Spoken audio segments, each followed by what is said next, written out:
ফ্যাসিস্টকে উদ্ধার করব। বাংলার জমিন থেকে জাতির উপরে নিক্ষেপ করব। হয়েছে না, বাংলাদেশ মুক্ত হয়েছে। বর্তমানে অন্তর্বর্তীকালীন সরকারকে আমরা জানাতে চাই যে আজকে আমরা রাজপথে একত্রিত হয়েছি কি দাবিগুলো আদায়ের জন্য, বিশেষ করে জুলাই সনদের স্বীকৃতি সহ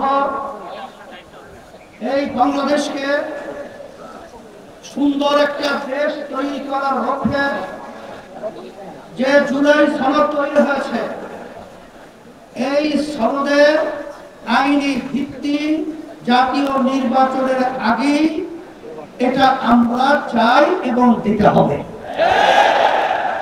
সমস্ত রাজনৈতিক দলগুলো এই আইনি ভিত্তির ব্যাপারে, গণভোটের ব্যাপারে তারা একমত পোষণ করেছে,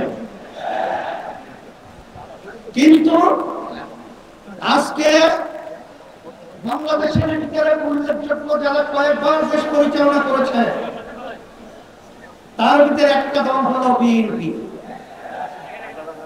আজকে বিএনপি যে গণভোটের ব্যাপারে প্রস্তাব রেখেছে, যেদিন জাতীয় নির্বাচন সেদিন নাকি গণভোট। সম্মানিত আলোচকরা বলেছেন আপনারা জাতীয় নির্বাচন করবেন কোন আইনের ভিত্তিতে? সেই আইনের ভিত্তি হবে জুলাই সনদ যখন আইনি ভিত্তি পাবে তখন জাতীয় নির্বাচন আইনি ভিত্তি তৈরি হবে।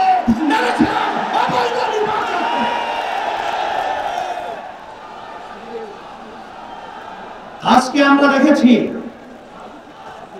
সেই মনের মধ্যে সেই 2024 জুলাই এবং আগস্ট, যখন জুলাই 17 তারিখ বাইতুল মুকাররমের উত্তর গেটে আমি তখন বলেছিলাম যে আজকে আমাদের সন্তানদেরকে জীবনে পাখির মতো গুলি করে রাস্তার ভিতরে আজকে লুকিয়ে দেওয়া হচ্ছে। আমি বাংলাদেশের সর্বশ্রেণী ছাত্র জনতা, আলেম ওলামা, হাফেজ সবাইকে আহ্বান জানিয়েছিলাম যে এখন আমাদের ঘরে ঘরে বসে থাকার সময় নেই, ঘরে বসে থাকার সময় নেই। আমরা আজকে রাস্তায় আসলাম, ফ্যাসিস্টকে উদ্ধার করব। বাংলার জমিন থেকে জাতির উপরে নিক্ষেপ করব। হয়েছে না, বাংলাদেশ মুক্ত হয়েছে। এই হিসাবে আজকে আমরা দেখেছি দুই শ্রেণীর মানুষ এখন দুই বিরুদ্ধে অবস্থান করছে। এর ভিতরে এক শ্রেণীর মানুষ হলো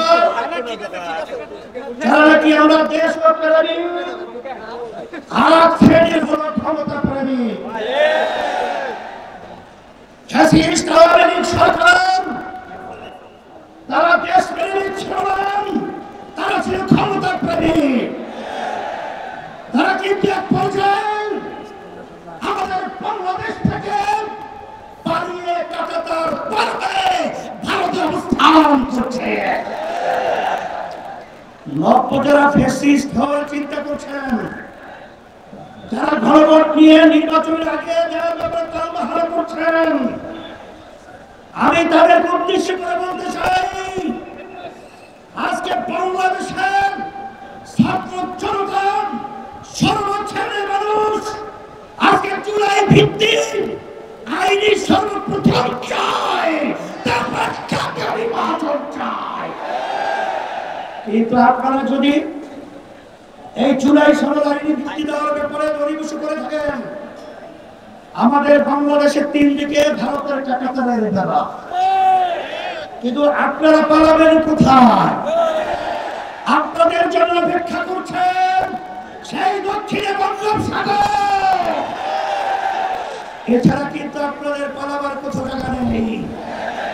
সেই হিসাবে সকল জানাবো, ভালো করে বুঝে নেন, অন্তর্বর্তীকালীন সরকারকে আমি অনুরোধ করছি, আমরা অনুরোধ করছি যে আপনারা যখন আমেরিকায় গেছিলেন তখন তিনটা উল্লেখযোগ্য দলকে সাথে নিয়ে গেছিলেন, জামাত ইসলামী বাংলাদেশ, বিএনপি, এনসিপি।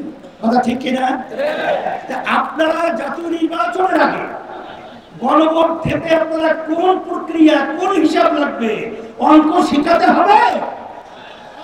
আজকে এনসিপিও চায় যে গণভোট আগে হবে, তারপর জাতীয় নির্বাচন হবে। জামাত ইসলামও চায় আগে গণভোট হবে, তারপর জাতীয় নির্বাচন হবে। শুধু একটা দল বিএনপি, তারা ভোট চায় কখন?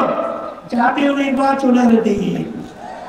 বাংলাদেশের মানুষ বুঝে গেছে আপনাদের উদ্দেশ্য ভালো না। যদি আপনাদের উদ্দেশ্য ভালোই হয়ে থাকে, যেখানে আইনি ভিত্তির ব্যাপারে একমত আপনারা পোষণ করেছেন, সেখানে গণভোটে এত গরিবসী কেন? এটা জাতির কাছে পরিষ্কার হয়ে গেছে।